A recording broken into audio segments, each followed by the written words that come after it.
नमस्कार, India daily live का खास प्रोग्राम देख रहे हैं आप और आपके साथ मैं हूं भारती आजाद। अमेरिका और ईरान के बीच 2 हफ्तों के सीज फायर को महज कुछ वक्त ही निकला था कि ईरान में फिर से हमला हो गया। मीडिया रिपोर्ट्स के मुताबिक ईरान में लवन आइलैंड पर स्थित एक तेल रिफाइनरी को निशाना बनाया गया। उधर कुवैत ने दावा कर दिया है कि सीज फायर के बाद भी ईरान की ओर से ड्रोन हमला किया गया। अब सबसे बड़ा सवाल यह है कि सीज फायर हो गया था, फिर उसके बाद ये हमले क्यों हो रहे हैं? पाकिस्तान ने अलग ट्वीट करके दुनिया को बताया। ईरान के विदेश मंत्री ने भी पाकिस्तान को धन्यवाद कर दिया था। ट्रंप ने अलग बताया कि पाकिस्तान ने अपील की तो हमने मान ली, युद्ध रोक दिया, सारी रस्में तो पूरी हो गई थी। फिर ऐसा क्या हुआ कि हमले किए गए? सवाल यह भी है कि जो औपचारिक बातचीत 10 अप्रैल को पाकिस्तान की राजधानी इस्लामाबाद में शुरू होने वाली थी, क्या वो अब होगी? इसी पर चर्चा करेंगे, लेकिन एक बार ग्राफिक्स के जरिए आपको समझाते हैं कि ईरान ने क्या कुछ मांगे जो है वो रखी थी।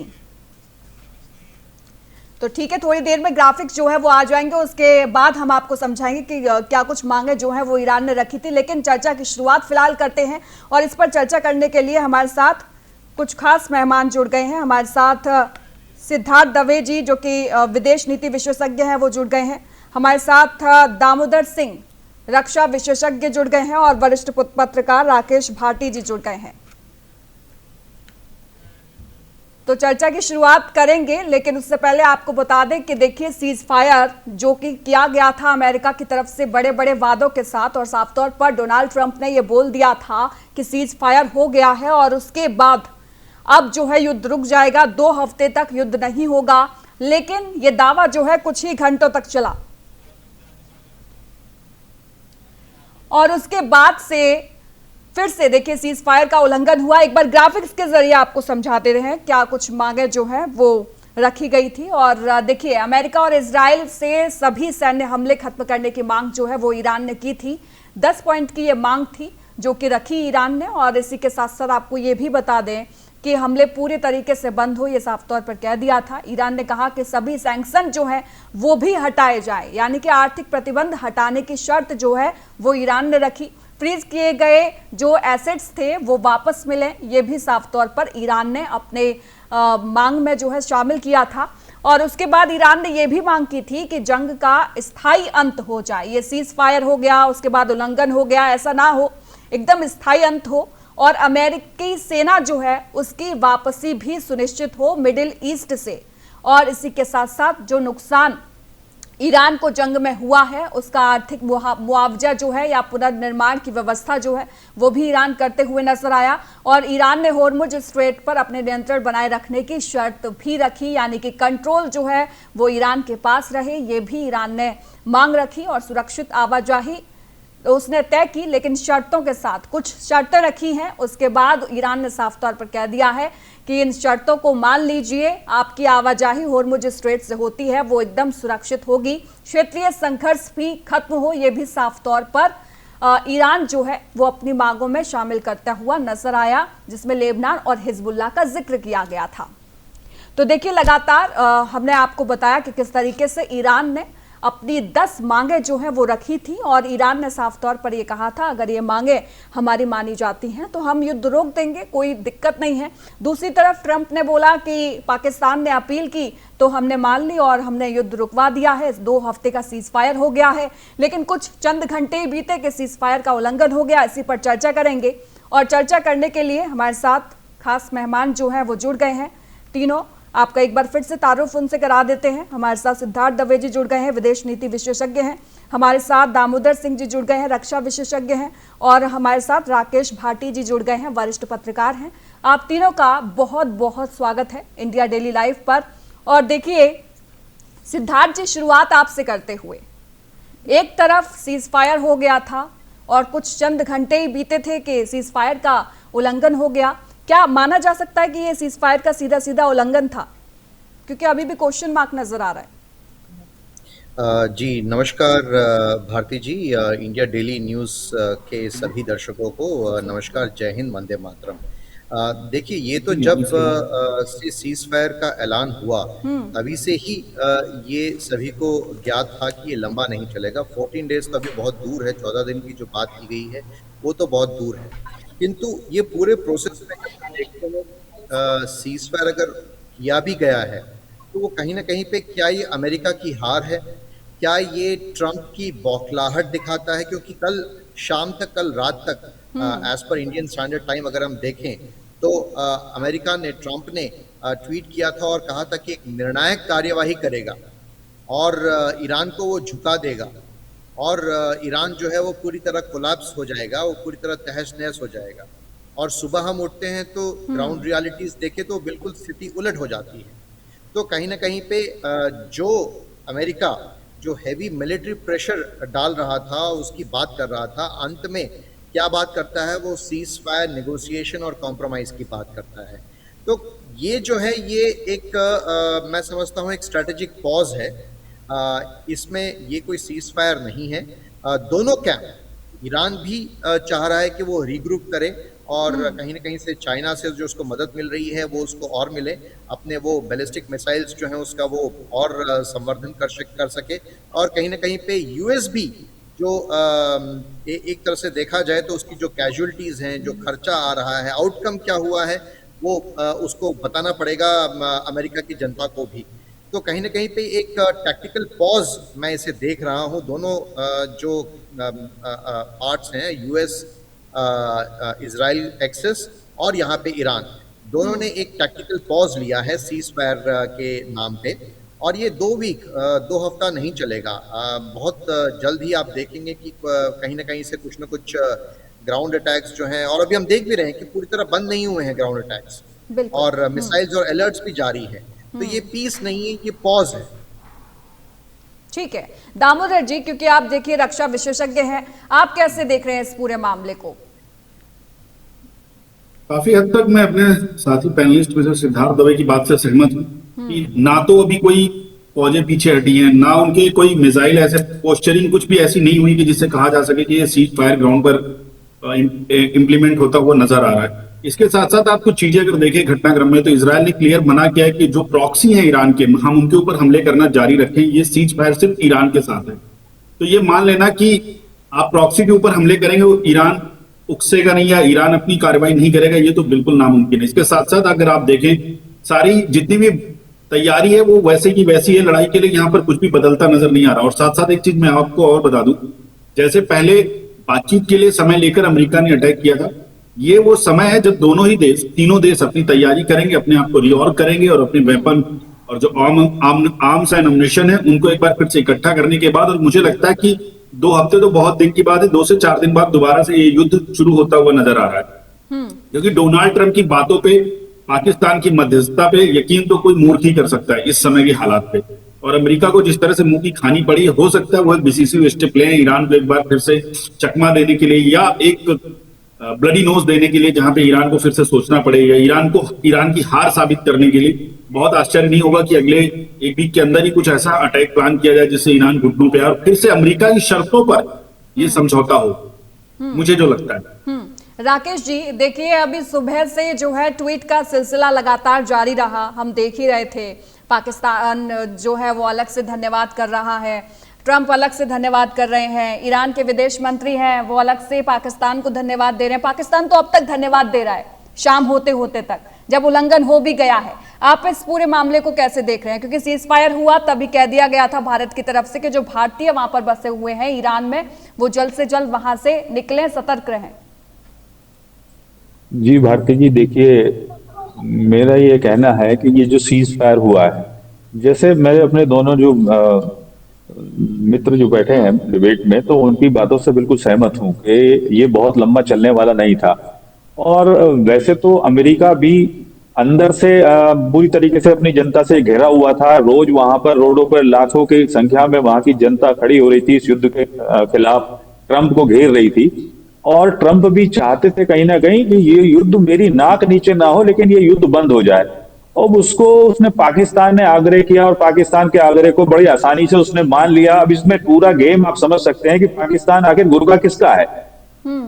क्या पाकिस्तान इतनी बड़ी पावर रखता है कि वो आग्रह करे अमेरिका को, और इतने बड़े युद्ध को जो कि 5-6 हफ्तों से चल रहा है, उसको इसके एक छोटे से आग्रह पे मान लिया जाए। एक्चुअल में बात यह है कि अमेरिका खुद से इस युद्ध से तृप्त था। इसमें उसके जो नुकसान हुए उसकी पब्लिक जो वहां पर उसे घेर रही थी ट्रंप को, उसने इस मौके को पाकिस्तान को आगे कर कर और अपनी नाक नीची ना हो और कुछ समय के लिए अपने आप को दोबारा से युद्ध के लिए तैयार करने के लिए और ईरान को फिर कोई एक तगड़ा सबक सिखाने के लिए ये सीज फायर किया गया। और उसका ये उदाहरण है कि सीज फायर के बाद भी ईरान के ऊपर आज भी हमले हो रहे हैं। बिल्कुल, ये बात तो ये ठीक कही उसकी आपने। जी, ये उसकी मंशा, अमेरिका की मंशा को साफ दर्शाता है, क्योंकि अमेरिका बहुत आसानी से देखिए, आप ये देखिए तालिबान में के साथ अमेरिका अफगानिस्तान में कितने दिनों तक लड़ा।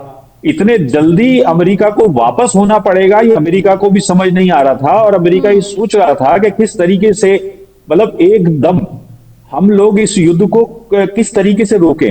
अब उसके पास आप देखिए और भी काफी देश थे जो इस युद्ध से सहमत नहीं थे और युद्ध से प्रभावित थे, और उनके द्वारा की गई अपीलों को अमेरिका लगातार दरकिनार करता आ रहा था। और एक पाकिस्तान छोटा सा देश है, उसकी अपील को मान लेना अपने आप में ये है कि अमेरिका स्वयं से चाहता था। और ये जो अपील करने वाला है या पाकिस्तान को जो आगे लाया गया है, ये पूरा जो खेल था ये अमेरिका द्वारा ही रचा गया। अब जिधर हमले हो रहे हैं तो उसका ये माना जा सकता है क्लियर कि अमेरिका कुछ दिन के लिए दोबारा से अपनी तैयारी करेगा, जिसके लिए अमेरिका तैयार नहीं था, जिस युद्ध में अमेरिका को भूखी खानी पड़ी। अब उसके लिए वो दूसरी तैयार करके तब वो दोबारा से युद्ध में उतरने की तैयारी कर रहा होगा। ये इससे इनकार नहीं किया जा सकता। ठीक है, ये तो देखिए बिल्कुल साफ है, क्योंकि एक्स पर शायद आपने भी देखा होगा, ड्राफ्ट वाला एक मैसेज जो है वो बड़ा वायरल हो रहा है पाकिस्तान का, और साफ तौर पर ये कहा जा रहा है कि लिखी लिखाई स्क्रिप्ट जो है वो मिल गई और उसी को पेस्ट कर दिया। तो ये चीजें जो है सिद्धार्थ जी घूम रही है ट्विटर पर, और अब तो चर्चा का विषय बनी हुई है। बड़ी गंदे तरीके से लोग जो है उनको पिंच कर रहे हैं। जी भारती जी, आपने जब ट्वीट की बात की है तो मैं शब्दशः जो ट्वीट है वो पढ़ना चाहूंगा, जो बहुत हास्यास्पद लगती है। यहाँ पे जो कह रहे हैं कि in response to the brotherly request of PM Sharif in his tweet, यानी कि वो यहाँ पे जो शहबाज शरीफ है उनको और पाकिस्तान को इतना ऊपर लेकर जाना, और क्या अमेरिका, ये हो सकता है कि शहबाज शरीफ और फील्ड मार्शल, जो उनके फील्ड मार्शल हैं वो एक्चुअल में फील्ड मार्शल हैं, तो उनकी रिक्वेस्ट पे अमेरिका मानता है। और ये आप देख पा रहे हैं कि उनको तो जो है नकल करने में भी, कहते हैं ना कि नकल करने में अकल की आवश्यकता होती है। और एक ट्वीट जो है वो बहुत वायरल हो रही है एक्स पे, और जिसमें वो दिखाया है कि draft Pakistan PM message on x, यानी कि उन्होंने वो जो ड्राफ्ट जो उनको बना के दिया था वो भी उन्होंने वैसे का वैसे ही कॉपी करके जो है वो ट्वीट कर दिया। तो ये कहते हैं कि नकल करने में भी जो है आपको थोड़ी अकल होनी चाहिए। तो ये कहीं ना कहीं पे दिखाता है कि पाकिस्तान की जो लीडरशिप का दिवालियापन है। और ट्रंप को तो मानना, ट्रंप की बात को मानना इज लाइक बिलीविंग कि सन जो है it is going to rise from the west, सूरज जो है वो पश्चिम से उगेगा। इस बात को अगर आप मानते हैं तो आप ट्रंप की भी बातों को मान सकते हैं, क्योंकि ट्रंप जो है वो एक ऐसी शख्सियत है, एक ऐसे नेता विश्व पर थोपे जा चुके हैं जो कल कुछ बोलते हैं और सुबह कुछ उसके विपरीत करते हैं। उनकी कोई भी बात पे विश्वास करना वो बहुत ही आत्मघाती जो है वो हो सकता है। और इसमें मैं देख पा रहा हूँ कि कई लोग बढ़ चढ़ के कह रहे हैं कि भाई पाकिस्तान ने इसमें सीज फायर कराया था। पाकिस्तान का कोई लोकल स्टैंड ही नहीं है इस पूरे खेल में। तो कहीं ना कहीं पे मैं समझता हूँ कि चाइना इसमें बीच में कूदा होगा, क्योंकि चाइना के लिए एक एनर्जी क्राइसिस जो है, China is heavily dependent on Iran for its oil requirements. जो उसकी जो तेल की रिक्वायरमेंट्स हैं वो मैक्सिमम वो ईरान पे डिपेंडेंट होता है। और ये पूरा जो हॉर्मुज का भी स्ट्रेट है, जो वो चोक पॉइंट बना, तो उसको लेकर चाइना बुरी तरह से आहत हुआ। उसकी जो इकोनॉमिक प्रोसेस है वो बुरी तरह से आहत हुई है। और कहीं ना कहीं हो सकता है कि चाइना इसमें बीच में आया है और उसने, नहीं हो सकता नहीं है, ये हुआ है। सही बोल रहे हैं आप सिद्धार्थ जी। टेम्पररी हॉल्ट जिसे मैं कहूंगा, तो वो उस पूरे प्रोसेस में हुआ है। लेकिन इसमें पाकिस्तान का कहीं पे कोई भी बात नहीं हो सकती है।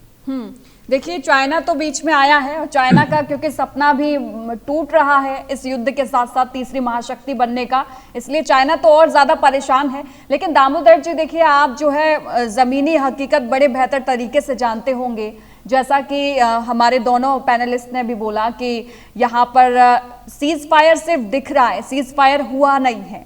तो इस तरीके की स्थिति आप कैसे देखते हैं, क्योंकि बोल रहे हैं कि अमेरिका जो है कहीं ना कहीं थक गया है और ये सबको नजर आ रहा है। क्या एक कहावत है कि शेर 2 कदम पीछे हटता है तो हमला जो है वो और जोरदार करता है, क्या इसी तरीके का कुछ होने वाला है? देखिए भारतीय, किसी भी युद्ध के ना कुछ ऑब्जेक्टिव होते हैं। जब भी कोई युद्ध प्लान किया जाता है, उसको ऑब्जेक्टिव, हमारा गोल क्या है, उसे हम अचीव क्या करना है, हम लड़ाई लड़ क्यों रहे हैं, ये सब चीजें बहुत पहले से डिजाइन होती है। मिलिट्री लीडर, पॉलिटिकल लीडरशिप जब डिसाइड करती है तो मिलिट्री लीडरशिप उसे कैसे अचीव करना है उस पर प्लान करके एक्ट करती है। ट्रंप ने युद्ध शुरू होने से पहले जो उनका टारगेट था वहां पे रिजीम चेंज का, वो उन्होंने मिलिट्री लीडरशिप को टारगेट दिया था, जिसके तहत अमेरिका की मिलिट्री, कोई भी पेशेवर सेना अपने पॉलिटिकल लीडरशिप की विल पे लड़ाई शुरू करती है या करती है या अपने देश की रक्षा करती है, वो उन्होंने किया था। उसके बाद जब उन्हें लगा उनकी देश की यूएस आर्मी को कि उनकी जो लीडरशिप है वो इतनी खोखली है, पहले रिजीम चेंज पे आते हैं, फिर वो धीरे से कहते हैं कि अब ये सब छोड़ो, स्टेट ऑफ होमरूज पे आ जाते हैं, वो खाली कर दो या उसको फ्री कर दो। एटलीस्ट पॉलिटिकल लीडरशिप चेंज करना। ट्रंप के स्टांस ऊपर से नीचे तक आते आते लास्ट में वो यहां तक आ गए कि अब बस चुंगी मत लो, केवल जहाज जाने दो। इस हद तक उनके जो स्टेटमेंट है बदलते रहना, गोल चेंज होते रहना, किसी भी मिलिट्री लीडरशिप का मोरल डाउन हो जाता है। मुझे जो लगता है, जो मेरा एक्सपीरियंस है 22 सालों में, कि हमारा ऑब्जेक्टिव सेट है, फिर लड़े मरे कटे कुछ भी हो, लेकिन वो ऑब्जेक्टिव अचीव करना है, वो तो हुआ नहीं। और इसके अलावा जितना भी आप देखेंगे, वियतनाम से लेकर अफगानिस्तान तक अमेरिका की ये कोई नई चीज नहीं है। किसी भी देश में जाते हैं युद्ध करने के लिए, वहां पे ये लोकतंत्र लाएंगे, ये लाएंगे, सब दुनिया भर की बातें करते हैं और इसके बाद उस देश को उसी हालात पे छोड़ के निकल जाना, ये पूरी एक हिस्ट्री है। वियतनाम में आपने क्या किया, अफगानिस्तान में कितना लोकतंत्र आ गया, ये तो हम ही देख रहे हैं। इसके अलावा इराक में आपके कदमों के बाद कितना लोकतंत्र आ गया, सीरिया में आप लोकतंत्र लाने गए थे। तो ये पूरी हिस्ट्री अमेरिका की, तो ये कोई नई चीज नहीं। अमेरिका से मैं सरप्राइज नहीं ये सब करना। और इसके बाद जब उन्हें लगता है कि नहीं, अब वो अपने ही जाल में उलझते जा रहे हैं, उनको समझ नहीं आ रहा, तो चुपचाप वहां से निकल जाना किसी ना किसी तरह से। और सेम यहाँ पे ये हुआ है कि पाकिस्तान का इस्तेमाल करके ईरानियन को मैसेज दिया गया कि अब भाई हमें एक इज्जतदार गेटवे दो जहां से हम इज्जत के साथ निकल ले। हो सकता है कि अमेरिका दोबारा से पीठ पे छुरा घूंपे ईरान के, और इसमें कोई मुझे संदेह नहीं है, क्योंकि जिस तरह से अभी मिड टर्म इलेक्शन है, तो कहीं ना कहीं इस युद्ध का एक आउटकम अमेरिका के फेवर में डोनाल्ड ट्रंप पोस्टर करना चाहेंगे और दिखाना चाहेंगे अपनी देश की जनता को। क्योंकि अगर मिड टर्म इलेक्शन में डोनाल्ड ट्रंप की हार होती है तो दोबारा से उन्हें इम्पीचमेंट जैसी चीजों का सामना करना पड़ेगा। और जिस तरह से वहां पे हालात है, मुझे नहीं लगता कि डोनाल्ड ट्रंप के लिए ये सत्ता इस बार इस युद्ध के बाद से आसान होगी करना, ठीक है, सत्ता पे काबिज रहना। और इसके बाद ठीक अब एक चीज और आप देखिए, जैसे चाइना की बात करी सर ने, बिल्कुल सही बात है। स्टेट ऑफ होमरूज में आप नाटो के पास जाते हैं, नाटो मना कर देता है, हम कोई समर्थन नहीं देंगे। स्विट्जरलैंड ने आपके ऊपर से आम जितने भी आपके फाइटर हैं उनकी फ्लाइट रोक दी। इटली ने आपके लिए सपोर्ट करना सामने से मना कर दिया। फ्रांस ने भी कहा कि लड़ाई आपकी, लड़ते रहिए, हम अपनी केवल सिक्योरिटी कर सकते हैं। तो और सारे मिडिल ईस्ट के जितने कंट्री हैं, जितने भी अरब कंट्री हैं, उन्होंने भी आपको मना कर दिया कि सामने से लड़ाई नहीं करेंगे, चाहे जितनी मार खा लें ईरान से। लड़ने तो नहीं आ रहे, कम से कम ये तुम्हारी जिम्मेदारी, तुमने हमारे यहाँ बेस बनाया, तुम्हारी वजह से मार खा रहे, आप आके हमारी रक्षा करें तो करें।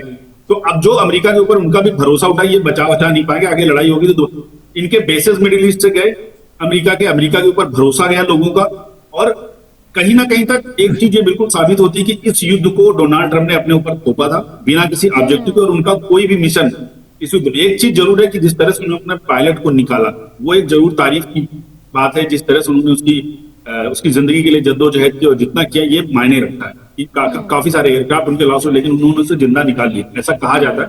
कुछ लोग ये भी कहते हैं कि वो यूरेनियम चोरी करने या जो भी हो, लेकिन अगर ये हुआ है तो वाकई ये काबिल तारीफ है। इसके अलावा ईरान ने अमेरिका को जिस तरह से धैर्य रखते हुए सबक सिखाया, एक बार भी उन्होंने अपना सर नीचे नहीं किया हर जगह पर। जब उन्होंने अल्टीमेटम दिया डोनाल्ड ट्रंप ने, तो आप देखिए कितनी शिद्दत के साथ ईरान ने कहा सारे communication channel block, no further communication with the USA. बहुत बड़ी बात थी अमेरिका के लिए। तो अब डोनाल्ड ट्रंप को लगा कि अब ये तो झुकने आ नहीं रहे, तो चलो पाकिस्तान से बात कर लेते, भाई तुम ही कुछ करवा दो यार, कम से कम ये स्टेटमेंट तो आ जाए कि हम समझौता चले। सीधी सीधी बात है कि दो ताकतवर पड़ोसी लड़ते हैं, और अगर उनके बीच में हार जीत होती है और जो पड़ोसी लड़ाई की मंशा से आता है और उसका नुकसान होता है, तो फिर सोचता है कि बगल वाला कोई पड़ोसी मदद करे ताकि हम इज्जत बचा के निकले, हमारी छवि बनी रहे हमारे आसपास। तो बस सीधी बात है। के प्यादे का यूज तो लगातार जो है अमेरिका कर ही रहा है, और अमेरिका कर सकता है पाकिस्तान का यूज, क्योंकि देखिए, वो और किसी युद्ध कंट्री का में यूज नहीं कर सकता है। एक ये चीज और हकीकत देखिए है। आप, पाकिस्तान ही एक ऐसा मुल्क है जिसके देश में उसके नागरिकों की हत्या हुई है इस युद्ध के लिए। आप ये भी देखिए, भारत में कोई राइट्स हुआ जहां पे लोगों को गोली चलाई? पाकिस्तान ने अपने ही मुल्क में लड़ाई में ईरानियन और इजरायली और अमरीकी जितने मारे गए, उस पाकिस्तान ने भी अपने यहाँ 30-40 लोगों की हत्या कर दी इस चक्कर से। तो पाकिस्तान तो डायरेक्टली इनडायरेक्टली इन्वॉल्व। और एक चीज पाकिस्तान को बहुत अच्छे से पता है, जिस दिन ईरान को ये पता लगा कि पाकिस्तान अमेरिका की मदद कर रहा है, उस दिन पाकिस्तान के ऊपर भी हमले होंगे और उस समय पाकिस्तान बेनकाब होगा दुनिया के सामने। तो पाकिस्तान ने जितना अमेरिका को सपोर्ट किया, उसके पास भी एक मौका है कि वो धीरे से अमेरिका की मदद से एक युद्ध में अपनी भूमिका निभाए। और अमेरिका को भी पता है कि पाकिस्तान से बेहतर कोई बिका हुआ देश ठीक नहीं है। है जो कि उनके कुछ पैसों के लिए उनकी मदद कर पाए। ठीक है राकेश जी, देखिए जब ये पूरी बातें चल रही थी, उसके बाद जब पाकिस्तान की बात आई मध्यस्थता करने की, और सबको पता है कि पाकिस्तान क्या कर सकता है और क्या नहीं कर सकता है, फिर भी भारत के अंदर से आवाज उठी कि भारत को भी एक स्टैंड लेना चाहिए। आप उसके कितने समर्थन में हैं? क्योंकि सीज फायर हो रहे हैं, उल्लंघन हो रहा है, क्या भारत स्टैंड लेगा तो युद्ध रुक जाएगा? देखिए, ये कहना तो बहुत मुश्किल है कि भारत अगर स्टैंड लेगा तो युद्ध रुक जाएगा, क्योंकि युद्ध जिन दो देशों के बीच में हो रहा है वो उन दो देशों की मंशा क्या है। और लेकिन अगर भारत स्टैंड इसमें लेगा तो पॉजिटिव स्टैंड ही लेगा, और पॉजिटिव स्टैंड में उसका मानना ये होगा कि दोनों तरफ से ये सीज फायर का जो उल्लंघन है इसे बंद किया जाए और आगे इस युद्ध को बंद किया जाए, जारी रखा जाए, और जो हमारा व्यापारिक जो तालमेल है उसको दोबारा से किया जाए। देखिए, बहुत सारे देश हैं जो इससे प्रभावित हैं, जिनका कि तेल का, गैस का लेना देना अपना ईरान से था, तो प्रभावित तो बहुत देश हैं। और भारत तो बिल्कुल पहले से ही पॉजिटिव सोच वाला एक देश रहा है। और प्रधानमंत्री मोदी के द्वारा आपने हमेशा देखा होगा ये संदेश जो है प्यार मोहब्बत का संदेश पूरी दुनिया को दिया गया, भारत सहित। तो उसमें भारत तो हमेशा स्टैंड लेने को तैयार है और भारत ने अंदर खाने स्टैंड लिए भी हैं। लेकिन ट्रंप के बारे में पूरी दुनिया जानती है कि वो अपने आप को अक्खड़ और एक जिद्दी प्रवृत्ति का व्यक्ति साबित करने की वजह से इस युद्ध में मुंह भी खा रहे हैं और उधर अपने लोगों का नुकसान भी कर रहे हैं। देखिए, एस जयशंकर के बारे में ये जानकारी आई कि वो कुवैत जा रहे हैं, इसके क्या मायने आपको दिखते हैं? नहीं, इसके मायने बिल्कुल सीधे सीधा है। अगर वो कुवैत जा रहे हैं तो कुवैत में वो इसलिए तो बिल्कुल नहीं जा रहे हैं कि अमेरिका के खिलाफ किस तरीके की रणनीति अपनाई जाए, कि अमेरिका के खिलाफ कैसे हमले किए जाए। वो कहीं ना कहीं कोई समझौते की बातचीत करने या समझौता किस तरीके से हो सकता है आपस में बैठ के, और ये जो इस युद्ध से पूरे विश्व का जो नुकसान हो रहा है उस नुकसान से की भरपाई किस तरीके से की जाए। जाहिर सी बात है वो इसीलिए जा रहे होंगे, उसकी पॉजिटिव जो नीति है भारत की उसी के संदर्भ में उन्होंने बातचीत करनी है वहां जाकर। ठीक है सिद्धार्थ जी, देखिए एक बड़ा सवाल है जो हर किसी के जहन में होगा, सबके मन में सवाल यह है कि अमेरिका युद्ध रुकवा नहीं सकता है, अमेरिका की बात ईरान नहीं मानेगा, ईरान की बात इजराइल नहीं मानेगा, इजराइल की बात ईरान नहीं मानेगा, तो फिर युद्ध रुकवाएगा कौन? कौन रुकवा सकता है? नाटो को कागजी शेर जो है ट्रंप बता देते हैं। खैर, ट्रंप की बातों पर तो विश्वास किया नहीं जा सकता, क्योंकि ट्रंप आजकल उस लाइन पर चलते हैं कि जो मैं बोलता हूं वो मैं करता नहीं हूं, और जो मैं नहीं बोलता हूं वो तो डेफिनेटली करता हूं। जी भारती जी, ये बहुत इंटरेस्टिंग प्रश्न है, किंतु इसमें जो आपने पहले किया था मैं वहां से बात की शुरुआत करता हूं। भारत का दृष्टिकोण जो है वो क्या है, और प्रधानमंत्री नरेंद्र मोदी ने हमेशा कहा है कि ये युद्ध का समय नहीं है, और भारत का दृष्टिकोण जो है बहुत क्लियर है। भारत हमेशा स्ट्रैटेजिक ऑटोनॉमी की बात करता है, एक इंडिपेंडेंट डिसीजन मेकिंग की बात करता है, और नैरेटिव न्यूट्रलिटी रखता है। और इन सभी के बीच में जो सबसे महत्वपूर्ण बात है वो क्या है? वो है नेशनल इंटरेस्ट फर्स्ट, यानी कि राष्ट्र प्रथम। भारत जो है वो ये देखता है कि भारत का हित किसमें है, और किसी भी एक्सटर्नल नैरेटिव का फॉलोअर नहीं है, बल्कि एक इंडिपेंडेंट एक्टर रहा है। और ये बहुत इंटरेस्टिंग भारत का स्टैंड रहा है। तो कौन इसमें एक निर्णायक भूमिका अदा कर सकता है, तो वो तो आने वाला समय बताएगा। किंतु मैं जिस तरह से देख पा रहा हूं कि इस पूरे जो मैंने आपको पूर्व भूमिका बताई, कि ऐसा देश जो कि स्ट्रैटेजिक ऑटोनॉमी की बात करता है, जो इंडिपेंडेंट डिसीजन मेकिंग की बात करता है, और नैरेटिव न्यूट्रलिटी की बात करता है, तो ऐसा कोई अगर देश है तो वो सिर्फ और सिर्फ भारत है। तो इस समय में भारत एकमात्र ऐसा देश है जिसने ईरान के साथ भी अपनी बातचीत जारी रखी है, जिसने इजराइल के साथ तो हमारी जो मित्रता है तो वो पूरे विश्व को पता है, जिसने सऊदी अरब और जो अरब के जो देश है, बाकी सब देश है, वहाँ पे भी उसने एक अपना एक नेटवर्क, एक जो है एक बोनहोमी, वो उसको एस्टैब्लिश किया हुआ है। तो ये बहुत इंटरेस्टिंग होगा। और रशिया तो हमारा हमेशा से एक दोस्त रहा ही है। तो इस पूरे प्रोसेस में अगर तो कोई एक निर्णायक डिसीजन ला सकता है तो कहीं ना कहीं पे मैं देखता हूं कि सबको भारत की तरफ जो है वो देख रहा होगा, क्योंकि और इसमें भी अगर ये जो कहीं ना कहीं पे ये जो 14 डेज का सीज फायर हुआ है और उसमें अगर आप देखें तो सबसे ज्यादा इफेक्टेड लोग जो स्ट्रेट ऑफ हॉर्मुज है उसको लेकर कौन थे, तो उसमें कहीं ना कहीं पे भारत की जो एनर्जी नीड्स है, चाइना की जो एनर्जी नीड्स है, वो दोनों इफेक्ट हो रही थी। बट भारत ने उसको मैन्यूवर कर लिया। उसने ईरान के साथ बातचीत करके ये सुनिश्चित किया कि भारत के जो टैंकर्स हैं वो वहां से आराम से निकल के आ सके। तो ये जो पूरा जो क्राइसिस है, ये विजिबल और इनविजिबल लेयर्स, ऐसे दो तरह के इसमें मैं देख रहा हूं। और जो इनविजिबल लेयर्स हैं, जैसे कि आपने बताया कि external affairs minister S Jaishankar ji भी अभी कुवैत गए हैं, वहां पे क्या वो बात करते हैं, किससे मिलते हैं, तो ये आने वाले समय में इसको भी देखना बहुत इंटरेस्टिंग होगा भारती जी। बिल्कुल। दामोदर जी देखिए, मुझे नहीं लगता कि भारत जो है ऐसी जगह ना कराना चाहेगा जहां पर उसकी कोई कीमत ना हो, क्योंकि अभी यहाँ पर कोई भी बीच में आएगा, ट्रंप को बात माननी नहीं है, ट्रंप कहते कुछ है करते कुछ है, तो ऐसे में भारत का स्टैंड लेना या भारत का बीच में कूदना ठीक रहेगा? देखिए, विदेश मामलों में इस समय जो ये सरकार है उसमें सबसे मेच्योर विदेश मंत्री हमारे पास, जिनको बहुत बड़ा अनुभव है और सारी विदेश नीतियां उन्होंने बहुत अच्छे से गढ़ी हैं। मुझे लगता है कि भारत ने जो स्टैंड लिया है वो बहुत ही संतुलित और बहुत बैलेंस हो, भारत के फायदे की चीज है। किसी भी पक्ष के साथ ना होकर हमने शांति की बात करी और ना हमने किसी भी देश का समर्थन किया। इसमें कभी भारत ने स्टेटमेंट जारी नहीं किया कि हम अमेरिका के साथ हैं या हम इजराइल के साथ हैं या हम ईरान के साथ हैं, पर हमने ये जरूर कहा कि किसी भी देश का नुकसान नहीं होना, जो मानवता की बात करी। तीनों ही देशों को पता है कि अगर इस पूरे मामले में कोई सकारात्मक और पहल कर सकता है ईमानदारी के साथ, वो भारत है। और भारत को ये पता है कि अभी इस हालात में समझौते जैसी कोई चीज नहीं, जब तक कि भारत के पास कोई लीडरशिप से सही कम्युनिकेशन नहीं होगा। डोनाल्ड ट्रंप की बातों में शहबाज शरीफ आगे ट्वीट कर दे और ड्राफ्ट कॉपी करके पोस्ट करे, बहुत हल्की और सही बातें होती। किस बात का समझौता है कि आज ही समझौता होता है और इसके बाद इजराइल के स्टेटमेंट अलग आते हैं और इसके बाद आपके ऊपर फायर जारी रहता है। तो कहीं ना कहीं ये समझौता इतना खुद में खोखला है कि भारत को इसमें से अलग रहने में ही भलाई है। लेकिन भारत को मिडिल ईस्ट के देशों से बात करना, उनको इकट्ठा करके एक मंच पे लाके अगर कोई कोशिश भारत की पहल रंग लाती है जिसमें से अमेरिका और ईरान एक साथ बैठ पाते हैं, तो भारत के लिए बहुत बड़ी बात होगी। और ये भारत नहीं, पूरे विश्व और मानवता के लिए, और मुझे मानवता के लिए एक बड़ी बात होगी। और मुझे लगता है कि भारत इस प्रयास में शुरू से ही, जब से युद्ध शुरू हुआ तब से प्रयास उसके जारी हैं। और ऐसा अगर नहीं होता तो लगातार ट्रंप के साथ में, इजराइल के प्राइम मिनिस्टर के साथ में बातचीत भारत के प्रधानमंत्री की नहीं होती। और मुझे लगता है बैक चैनल से ईरान के साथ भी भारत की बातचीत चल रही। यही वजह है कि हमारे जो शिप है वहां से कंटेनर्स हैं वो सारे आसानी के साथ आ रहे हैं। बिल्कुल ठीक कहा आपने। और यही कारण जयशंकर जी का जो दौरा कुवैत के बहुत मायने रखता है। सारी चीजें सामने आएंगी, कुछ समय लगेगा, लेकिन अगर इस हालात में कहा कि वाकई इंटरेस्टिंग होगा ये देखना। राकेश जी देखिए, ये जो युद्ध की पूरी स्थिति बनी हुई है, इससे भारत को आप कैसे देख रहे हैं? क्योंकि देखिए 5 राज्यों में विधानसभा चुनाव भी हैं, विपक्ष कहीं ना कहीं ये मुद्दा बनाने की कोशिश कर रहा है कि इस युद्ध की वजह से एलपीजी सीएनजी सब महंगा हो गया, प्रधानमंत्री मोदी ने देश को संकट में डाल दिया है।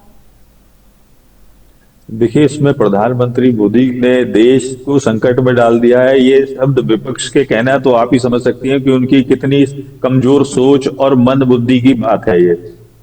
दूसरी बात, जो ये 4 राज्यों में चुनाव होने हैं और ये जो एलपीजी की दिक्कत आ रही है, मेरे ख्याल से एलपीजी की दिक्कत भारत में नहीं है जितना कि विपक्ष द्वारा इसका प्रचार प्रसार किया जा रहा है। सबसे बड़ी चीज ये है कि हिंदुस्तान में जब किसी भी चीज की कमी का प्रचार प्रसार किया जाता है तो यहाँ की जनता को ये भड़काया जाता है कि आप ज्यादा से ज्यादा अपने यहाँ इसी स्टोरेज कर लें। तो जिन लोगों को 1 सिलेंडर, 2 सिलेंडर, 3 सिलेंडर की जरूरत होती है, उन्होंने 5-5, 6-6 सिलेंडर शुरू में अपने स्टोर कर लिया है। आप ये देखिए, उससे क्या हुआ कि जो कंटिन्यूटी थी उस कंटिन्यूटी में फर्क पड़ा। गैस आज भी उतना ही आ रहा है, तो पेट्रोल, तेल, डीजल आज भी उतना ही आ रहा है। क्या आपने पेट्रोल पंपों पर कोई गाड़ियों की लाइनें लगी देखी हैं? कहीं कोई डीजल के लिए किल्लत कहीं देखी गई है? आज तक भारत में कहीं भी इस तरीके की किल्लत नहीं देखी गई है। ये सिर्फ और सिर्फ विपक्ष का बनाया हुआ एक मुद्दा है। मुझे नहीं लगता कि एलपीजी की कहीं भारत में कोई कमी है। हाँ, ये जरूर है कि युद्ध से फर्क तो पड़ेगा, लेकिन अभी भारत पर इस तरीके का कोई फर्क नहीं पड़ा है। ये सिर्फ ये जो विधानसभा चुनाव आ रहे हैं, उन चुनावों में क्योंकि विपक्ष के बाद जो फैक्ट है कि कोई और मुद्दा विपक्ष के पास फिलहाल में नहीं है। इस युद्ध का भारत से लेना देना क्या है? बस सिर्फ वहां से होने वाली आपूर्ति पर थोड़ा फर्क पड़ा है। अभी भी हमारे 16 जहाज वहां पर हैं और जिनमें अधिकांश में तेल और गैस से जुड़े हुए हैं। अभी जैसे सीज फायर की ऐसी ही बात हुई, तुरंत ही भारत और ईरान के आधिकारिक तौर पर बातचीत होने लगी कि भाई हमारे वो जहाजों को कैसे निकाला जाए। तो उनकी जब वो जहाज निकलने शुरू हो जाएंगे तो जो लोगों ने स्टोरेज की वजह से जो इस दिक्कत को दिखाया है कि साहब कि गैस की किल्लत हो गई है या ब्लैक हो रही है गैस, अगर ब्लैक भी हो रही है गैस तो फिर बिल कहां से रही है? अगर गैस ना होती तो ब्लैक का छोड़िए, आप 1000 का छोड़िए, 2000 10,000 का भी सिलेंडर नहीं मिलेगा। लेकिन कहीं भी गैस की कोई किल्लत नहीं है। ये विपक्ष का अपना मुद्दा है। ठीक है सिद्धार्थ जी, देखिए ईरान ने अमेरिका को 10 पॉइंट का प्लान दिया, जिसको ग्राफिक्स के जरिए हम दिखा भी रहे हैं, जिसमें साफ तौर पर कहा गया है कि हमले जो है वो पूरी तरह से बंद हो, सभी सैंक्शन जो है वो हटाए जाएं, फ्रीज किए गए एसेट्स वापस मिलें, जंग का स्थायी अंत हो, अमेरिकी सेना की वापसी हो, नुकसान की भरपाई हो, होर्मुज स्ट्रेट पर कंट्रोल मिले, सुरक्षित आवाजाही शर्तों के साथ जो है वो सुनिश्चित की जाए, और प्रति जहाज फीस का प्रस्ताव भी इस पॉइंट्स में दिए गए हैं, और साथ ही साथ क्षेत्रीय संघर्ष भी खत्म करने की बात की गई है। आपको लगता है अमेरिका ये बातें मानेगा? 10 अप्रैल को इस्लामाबाद में मीटिंग भी होने वाली है, क्या वो मीटिंग होगी? इसको लेकर भी अब तो संदेह हो गया है। जी बिल्कुल, इसमें कोई संदेह की बात नहीं है कि ये जो 10 मुद्दे हैं ये ऐसे हैं कि कभी भी यूएस जो है इनको एक्सेप्ट नहीं करेगा। और जो इसमें मैं इसको कहीं एक तरह से अगर देखें तो जजिया टैक्स के जैसा लगता है, जिसमें उसने कहा है कि स्ट्रेट ऑफ हॉर्मुज से जो भी ऑयल टैंकर्स जा रहे हैं उसके ऊपर उसको एक टैक्स दिया जाए। मुझे नहीं लगता है कि ये आने वाले समय बताएगा, किंतु ये डिफिकल्ट लग रहा है। इसमें यूएस कदाचित सिर्फ अपना टाइम थोड़ा सा ले रहा है। और अच्छा, दूसरी बात, अहम बात यह है कि 10 तारीख को जो मीटिंग हो रही है वो किससे होगी? Who is representing Iran here? क्या आईआरजीसी, जो कि अभी कुछ समय से हम देख रहे हैं कि वो फोरफ्रंट पे आया है, स्ट्रॉन्ग हुआ है, तो क्या आईआरजीसी से इससे बात होगी? जो आयतुल्लाह खमेनी के एलिमिनेशन के बाद जो उनके लीडर आए हैं वो तो कहीं सरफेस पे भी नहीं आ रहे हैं। बताया जा रहा है कि सिक्योरिटी रीजन से वो कहीं पे भी दिख नहीं रहे हैं, आ नहीं रहे हैं, किसी से मिल नहीं रहे हैं। तो अगर वार्तालाप भी होता है, अगर बातचीत भी होती, तो वो ईरान से कौन रिप्रेजेंट करेगा, किससे बात होगी? और दूसरी बात, जो अहम बात ये है, ये 10 शर्तें जो है इसमें से मुझे नहीं लगता है कि किसी भी शर्त पे यूएस जो है वो उसको एक्सेप्ट करेगा। दामोदर जी, देखिए यूएस मानेगा नहीं इन शर्तों को, और ईरान को ये शर्तें जो है वो पूरी चाहिए। अब इस खेल का अंत क्या नजर आ रहा है? इस युद्ध का अंत कैसे होगा? इस खेल का जो अंत है, मुझे दूसरा अफगानिस्तान ईरान बनता हुआ नजर आ रहा है। अगर थोड़ा सा भी आईआरजीसी कमजोर पड़ी और दूसरे दौर के हमले अमेरिका की तरफ से जारी होते, तो आप ये मान लीजिएगा कि एक ऐसा कोई मायर बनेगा जहां पर इनको निकलने के लिए फिर से कोई भी सम्मानजनक रास्ता नहीं मिलेगा। और एक दिन आएगा जब अमेरिका अनाउंस करेगा कि हम अब इस युद्ध से बाहर जा रहे हैं, ईरान की जनता को उनके हाल पे छोड़ दें। डोनाल्ड ट्रंप की जो उम्मीदें थी, जो उनका एक भुलावा था मन में कि भाई ईरान की जनता उनके साथ खड़ी हो जाएगी, जैसे पहला अटैक और उन्होंने पूरी लीडरशिप को, टॉप लीडरशिप को वाइप आउट किया था। पर ईरान की जनता बहुत समझदार है, उन्होंने साबित कर दिया कि भाई हम अपने देश के शासक के विरुद्ध हो सकते हैं, लेकिन हम दूसरे देश के साथ खड़े हुए ये तो बिल्कुल गैर जिम्मेदाराना होगा। और कहीं ना कहीं तक वो उनका टारगेट अचीव नहीं होता। फिर वो पॉलिटिकल लीडरशिप की बात करते हैं, वो भी उनसे चेंज नहीं होता। जो शासन जैसा है वैसा ही चल रहा है। वहां पे आईआरजीसी की पकड़ थोड़ा ज्यादा मजबूत हुई, ये सबको दिख रहा है। और यही कारण है कि इतनी शिद्दत के साथ ये हमले किए जा रहे हैं पड़ोसी देशों में। और ईरान ने जो एक स्ट्रेटजी पकड़ी अपने पड़ोसी मुल्कों में, अगर हम भुगतेंगे तो तुम भी हमारे साथ भुगतोगे, ये जो स्ट्रेटजी रही उसकी बहुत हद तक कारगर होती नजर आ रही है, जिसका प्रेशर अमेरिका के ऊपर साफ साफ नजर आता है। आपके बेसिस पूरी तरह से चोक्ड और बंद है, इस समय आप वहां से अपने ट्रुप को वापस कर रहे हैं। अमेरिका ने एक पोस्चरिंग की थी कि शायद न्यूक्लियर अटैक, जिस तरह से स्टेटमेंट ईरान के आ रहे थे, डोनाल्ड ट्रंप के आ रहे थे। इसके अलावा उन्होंने अपना जापान से अपनी फ्लीट को मूव किया था यहाँ पे। कि अगर हमारी ग्राउंड फोर्सेस वहां पे जाती हैं, ईरान के ऊपर इसका कोई असर नहीं हुआ। ईरान ने अपने हमले लगातार जैसे थे वैसे ही जारी रखे। तो अमेरिका को ये बात बिल्कुल क्लियर समझ में आ गई थी कि अब ये युद्ध हम हारे या ना हारे, लेकिन जीत तो बिल्कुल नहीं सकते, इसमें कोई शक बिल्कुल, नहीं है। जीत तो नहीं क्योंकि इसकी जीत की पाएंगे। भी कोई कीमत, आपको एक आंकड़े बताता हूं मैं कि वियतनाम वार आपका 20 साल चलता है, जहां पे आप 10,000 एयरक्राफ्ट होते हैं 20 साल के अंदर। अफगानिस्तान के अंदर भी आपका लगभग 1200 से 1300 एयरक्राफ्ट होते हैं। इराक के अंदर भी आप लगभग 600 से 700 एयरक्राफ्ट होते हैं। लेकिन यहाँ पे ईरान वार में महज 4 हफ्तों के अंदर आपने 40 से 50 मेजर ट्रांसपोर्ट, मिलिट्री और फाइटर एयरक्राफ्ट तो दिए। बिल्कुल। आप बेशक कहते रहे फ्रेंडली फायर, लेकिन खोए तो हैं, लॉस तो हुआ है अब। और ये तो एक बात आपकी है। टॉमहॉक मिसाइल $20 मिलियन की पड़ती है, उसके जवाब में एक छोटा सा उनका ड्रोन आता है शाहिद, जिसकी कीमत बमुश्किल से कुछ $1000 है, और उसके बदले में आपको खोनी पड़ रही है। तो ये युद्ध अमेरिका के लिए बहुत महंगा साबित है ऐसे हालात में, जब अमेरिका बहुत के महंगा अंदर साबित, इंटरनल सब वाकई। कुछ सही नहीं। वाकई में राकेश जी, देखिए ट्रंप निकले थे शक्ति प्रदर्शन करने और खुद ही जाल में फंस गए। देखिए, दामोदर जी ने बिल्कुल ठीक कहा है कि ट्रंप पूरी तरह से जाल में भी फंस गए हैं और फंस भी हैं। उन्होंने इस युद्ध को इतने हल्के में लिया कि वो लोग जिस तरीके से उन्होंने इराक पे जब हमला किया था, तब उनका कहना यह था कि 1 हफ्ते में हम इराक को खत्म कर देंगे। लेकिन और जिस मंसूबे से अमेरिका ने हमला किया, वो ना तो मंसूबे अमेरिका के पूरे हुए, और उसको अपने जो सैन्य क्षति हुई और सैन्य उपकरणों की जो क्षति हुई, उसका अंदाजा भी शायद अमेरिका को नहीं था। आज अमेरिका के लिए न तो निगलने की बात रह गई है, न उगलने की बात रह गई है। अब इसी कड़ी में पाकिस्तान में जो अभी मीटिंग करने जा रहे हैं, जो वार्ता होने जा रही है, उसका एक तो पहली बात तो यह है कि उसका स्थान पाकिस्तान ही क्यों रखा गया, क्योंकि जिस तरीके से ईरान द्वारा अपने पड़ोसी देशों पर इस मंशा से हमले किए गए कि कहीं यहां पर पाकिस्तानी एयरबेस, अमेरिकन एयरबेस तो नहीं है, तो इस मंशा से उसने हमले किए। और पाकिस्तान की और अमेरिका की करीबी का सबको पता है। तो कहीं ना कहीं पाकिस्तान की घबराहट और बौखलाहट थी कि किसी दिन ईरान अपने हमले का रुख कहीं पाकिस्तान की तरफ न कर दे। तो उसमें एक पंथ दो कार्य इन्होंने किया है कि वहां तो ट्रंप ने अपनी इज्जत को बचाया है कि भाई पाकिस्तान ने हमसे आग्रह किया और हमने जो है ये सीज फायर कर दिया।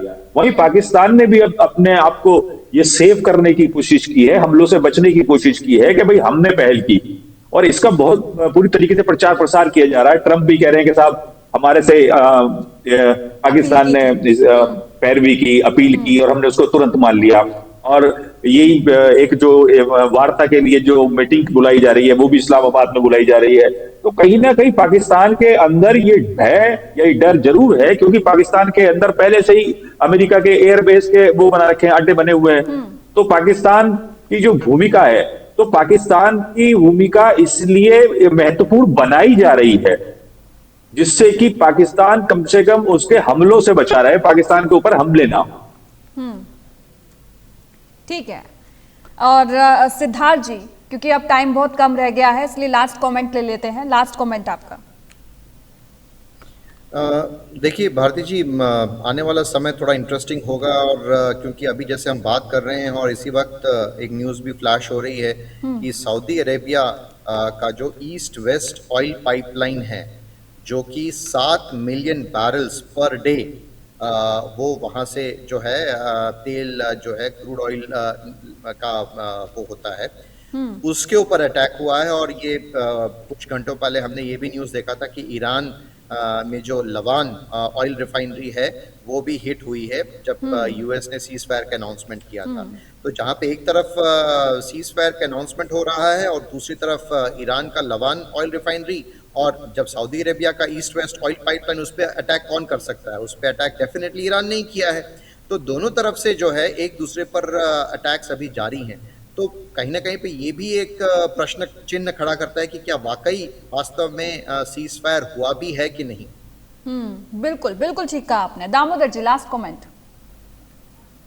बिल्कुल सही बात है कि ये सीज फायर हुआ है या सिर्फ लीडरशिप के ट्वीट चल रहे हैं यहाँ पे। तो मैं भी सुबह से जब ये अनाउंसमेंट हुआ था तो मुझे पूरा संदेह था कि ये सीज फायर इस तरह से इतनी आसानी से तो नहीं हो सकता। जितनी शिद्दत से युद्ध लड़ा गया है, दोनों देशों का नुकसान हुआ, सीज फायर इतनी आसान चीज नहीं। लेकिन एक पोस्टरिंग करनी है पाकिस्तान को और अमेरिका को, ये दिखाना है कि नहीं हम सीज फायर चाहते हैं, और ईरान को ये साबित करना है कि नहीं वो झुकने को तैयार है।